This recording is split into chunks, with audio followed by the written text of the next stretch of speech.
Grammy off the last podcast.com. You guys dominated him on inside, especially Reggie Evans.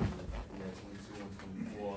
Was that something you guys were trying to exploit from the beginning? Was the inside matchup, whether it was getting him rolling to the basket or isolation on Brian? No, that's not what we do. We play bad today. This point blank period, and that's why I got Reggie on the floor, and that's why I'm glad I got him on my team, because he can make things happen like that. He is a guy where he's high energy, and he can get to the bucket, and he makes things happen. You know, and everybody didn't see that when he was in the NBA, that he can play like this. You come out and play 3-on-3 basketball, and you can show your really talent. And he had a great game. He done played great for us last year. He started off playing great for us this year. And I still thought he played bad. I think he rushed the ball a lot. I think he didn't play the way Reggie Evans can play. He just showed you half of his game. So if we can win with him playing like that, and Rashard playing like that, and McMove playing like that, I think we got a pretty good basketball team.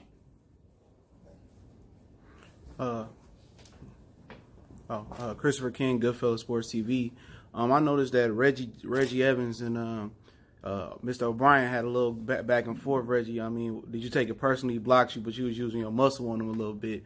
Talk a little bit about that matchup. Yeah, you know, when I play guys like that, you know, O'Brien, he not, what you say, a physical guy.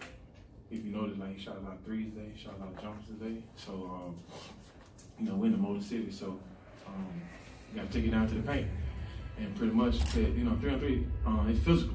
You know, he's physical down there, so he's physical in the bank. So that's part of my game, being physical and stuff like that. So I wanted to be physical with him. That way, you know, kind of take him out of his game and stuff. So towards the end, when I was getting a couple of baskets, he wasn't contested and stuff like that. So whenever he don't contest him, me, like, okay, I'm in the driver's seat, and that's all a part of you know, me being physical. So that's a strength of mine and stuff. How about you, sir? Sean Burt with Miami Sports. This question is for Coach Payton. Coach Payton, you were known as the undisputed king of trash talk. How do you feel about your team talking trash on the court? Do you endorse it? I do. Very much. You see me, if somebody talk trash to them, I'm going to say shit. I don't give a damn about none of that other stuff. But if they talk shit to them, they better talk shit back, because I'm going to get in their butt. We just had a meeting in the locker room, and I went at them about that. I hate people that talk trash and go at somebody and then you don't go back at them. That's not what's going to happen. You know, not on my basketball team. And these guys know that. And I don't care if they talk trash. I don't care. I'm going to get on the referees about them. If they don't talk trash, I'm going to be mad at them. So what Reggie did is, and that's why I don't care. I didn't say nothing. O'Neal want to go at him, you go back at him. You know, and that's what we're going to keep doing this whole year. And that's how we are. Rashard, or any of you guys, you have any memories from your NBA career playing in Detroit and what's it like to be back here? The one memory I have playing here is Detroit basketball. That's one thing I will always remember coming back to this place. Rich? Yeah. Yeah, I got tired of hearing that. McMove? Yeah, it was over with. You know, I came up in there as a bad boy.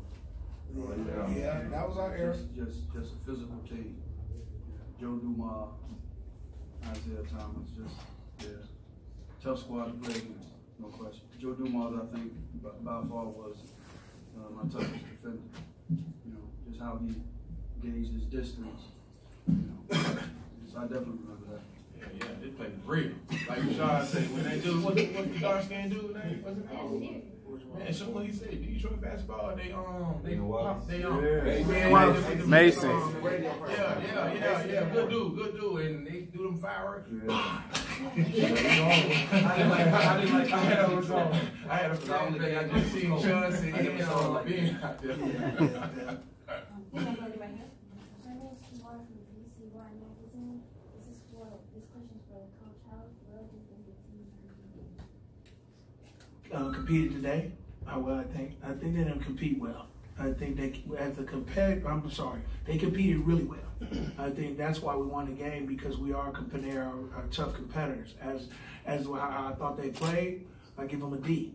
And if I can get them a D and they win a basketball game, that means I got a pretty good basketball team. So they competed very well. And I think that's why we're so good, because we do compete and we don't back down. This question's just for the row. JL Curtin, Detroit Free Press. I know Larry's not in here, but he took a big step in his life today, proposing. Do you guys have any advice for him as he becomes a husband? Well, you know, marriage is a roller coaster. It's up and down. And if you think about how many people has been married for 50 years, they have to get a great relationship with their partner, and they stay together by loving each other, trying things new, staying wanting. You know, a lot of people go in their households and they might sleep in different rooms. They might want to miss each other. You do that. My grandparents did that. You know, my mom and dad did that. They found a way to love each other at all points. And that's what you have to do, because you're not going to have a good household. And I know Larry knows that, but he's going to have to be good and she's going to have to be good too. And they just going to have to love each other and work things out. Keep things in your house. Don't call your mama, don't call your daddy, don't call your sister, don't call your girlfriend talking about this man done did this. You know what I'm saying? Leave that mess in your house, man, and work it out between yourself. And then you're going to have a good relationship. Because my daughter's about to get married, and I told her the same thing. You know, I don't want to be hearing about nothing. As long as he don't put his hands on her, I'm good. You know what I'm saying? That's all I don't want. So as long as they got a problem, that's their problem in their house. And keep it there. Don't call me and ask me about it. I'm rolling out ABC, and then we have a whole more question. Hi, Portia Monique with Rolling Out Magazine. This question is for Coach Gary Payton. You gave some great relationship advice, thanks for that. But you also wasn't completely happy with the way that your team played today. What do they need to improve on? Well, this is our first game coming back, you know, and we rusty. Richard is just coming off an Achilles injury, which I think he started off slow because it's in his mind. But at the end of the game, did you see how he started to play and he started to feel himself back the way he wanted to do? Reggie played the same way. With McMood, me and McMood came in the league together. He was the third pick and I was the second pick, and he's like a brother to me. So I don't want him to get beat up. You see that people always be wondering why, sitting down so long and stuff, because the matchups is not there. But in the second half, I knew that I needed him, and then his shooting always get us over the top. It's always. The other two guys are brand new. They're rookies. They don't really get it. That's why you didn't see them in too long. You know, they were messing up. They were doing things. But it's their first game. And I feel it. So, but they know what the big three is about now. So these are my main three guys on the floor, and I'm going to win with these three. But we're going to win a lot of basketball games because of these three, and they're going to compete. First game. I don't care about the first game. We got to win. That's what I care about. Next week in Philly, I guarantee you we'll be a lot better. Thank you. ABC. Jolie Starr, ABC 12 for Coach. Okay, you really happy back there. I see that. All right. Hey, you smiling, you happy.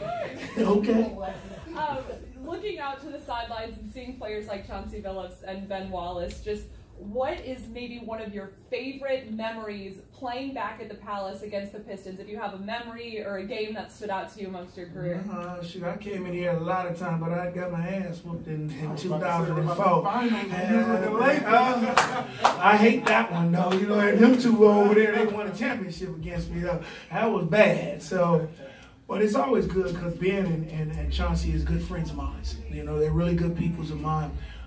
We play basketball in the NBA together, and we're like brothers. You know, these two right here are like my rooks. I brought them both into the league. You know, we drafted him out of high school. We drafted him, so we're good. And like I said, my fellow brother over there, we was in the same class, drafted each other, played against each other all summer in one-on-one basketball in New Jersey and stuff like that. So, you know, once I see these guys and I see Steve Smith over there. I see all of them over there. Derek Coleman, who was in our draft too, and is like a brother to me too.